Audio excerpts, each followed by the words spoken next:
Haleluya, Yesu Kristo ashimwe. Ndabasuje bene data. Imana yo mu ijuru ihabwa icyubahiro, umuremyi w'isi n'ijuru. Imana yacu nishimwe. Dushimiye umwami wacu Yesu Kristo, azinze ijuru azinguye amanywa. Imana ishimwe, irabyongeye, itwimanye. Imana ihabwa icyubahiro, itugiriye neza. Iravuze ngo nubeho nimbeho biremeye. Imana ishimwe cyane.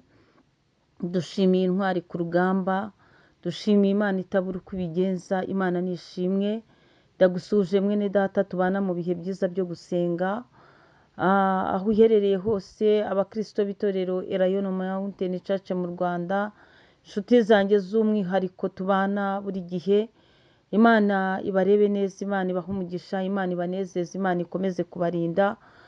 Muri iki gitondo muri kumwe na Bishop Leonira, umushumba w'itorero Elayon Mountain Church mu Rwanda. Turacyari mu bihe byiza byo gusenga, mu ntego yacu igira iti kugira intego yo kunesha. Twasanze ko umuntu iyo atanesha aratsindwa, nyine atsindirwa ku rugamba. Ariko twasanze mu ntambara turasana n'ibyaha, kandi dufite umugabane umwami wacu Yesu Kristo. Muririmbyi wavuga neza ngo nituba kumwe nzahora nesha. Nawe biragukwiriye kugira ibyiringiro bifite ubugingo, biragukwiriye kugira ibyiringiro bifite intego yo kunesha. Ukanesha icyaha icyo ari cyo cyose, uganesha n'igisa nacyo. Aka kamwanya rero tudatinze, nyemerera dusome ijambo ry'Imana riri mu rwandiko intumwa Pawulo yandikiye Abaroma. Ni ibice 8, turahera ku murongo wa 31. Titire y'ijambo handitse ngo ubwo Imana iri mu ruhande rwacu, umubisha wacu ninde? Imana ishimwe. Kuko mu bintu bituma umuntu aneshwa ni ingabo ziba zimugose zo mu isi y'umwijima, ni Satani n'abadayimoni, ni iyi si n'uyu mubiri, nibyo biba bitoroshye. Ariko ijambo ritangiye ritubaza ngo ubwo Imana iri mu ruhande rwacu, umubisha wacu ninde? Reka dusome umurongo wa 31. None ubwo bimeze bityo tuvuga iki? Ubwo Imana iri mu ruhande rwacu, umubisha wacu ninde? Nagira ngo nkwinginge wongere ugira ibyiringiro, wongere ugirire icyizere Imana. Ni Imana iri mu ruhande rwawe, ni Imana itagusiga, itaguhana, ni Imana itagutererana, ni Imana izi kuri umunyantege nke.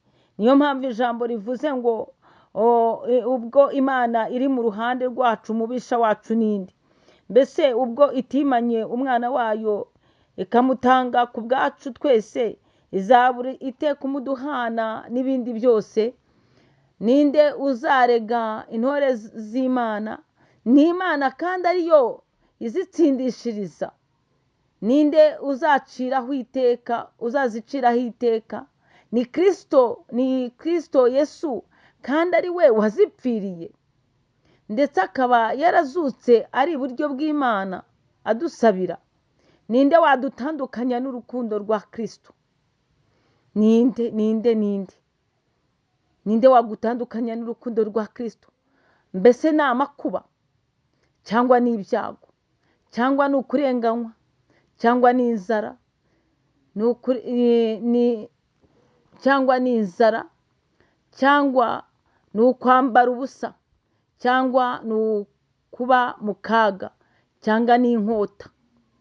Nk'uko byanditswe ngo twicwa umunsi ukira bakuduhora, twahwanijwe n'intama z'imbago. Oya, ahubwo muri ibyo byose turushishwaho kunesha n'uwadukunze. Imana ishimwe. Muri ibyo byose, muri ako kaga, muri ayo makuba, muri ibyo byago, muri iyo nzara, muri uko kwambara ubusa, muri uko kwangwa, muri uko gutereranwa, mu bimeze nk'inkota, muri ibyo byose ngo turushishwaho kunesha n'uwadukunze. Imana ishimwe cyane. Kuko menye neza yuko naho rwaba urupfu cyangwa ubugingo cyangwa abamarayika cyangwa bategeka cyangwa ibiriho cyangwa ibizaza cyangwa abafite ubushobozi cyangwa uburebure bw'igihagararo cyangwa uburebure bw'ikijyepfo cyangwa ikindi cyaremwe cyose bitazabasha kudutandukanya n'urukundo rw'Imana ruri muri Kristo Yesu umwami wacu. Izina ry'Imana yacu rihabwe icyubahiro. Kugira intego yo kunesha ni ukumva ko nta cyagutandukanya n'urukundo rwa Kristo. Kugira intego yo kunesha ni ukumva ko Imana igukunda kurenza abantu bose. Kugira intego yo kunesha ni ukumva ko Imana ikuzi neza ndetse imenye n'ahawe hazaza wowe utarahaba. Imenye neza n'imitego Satani n'abadayimoni bapanga kugutegera ejo hawe hazaza. Imana igatangira iyitegura wowe utarahagera. Niyo mpamvu rero nta cyadutandukanya n'urukundo rwa Kristo. Imana ishimwe cyane. Nta na kimwe. Ntabwo ari inzara, ntabwo ari urupfu, ntabwo ari akaga, ntabwo ari inkota, ntabwo ari ukwangwa. Oya, si ibyago, si ukurenganywa.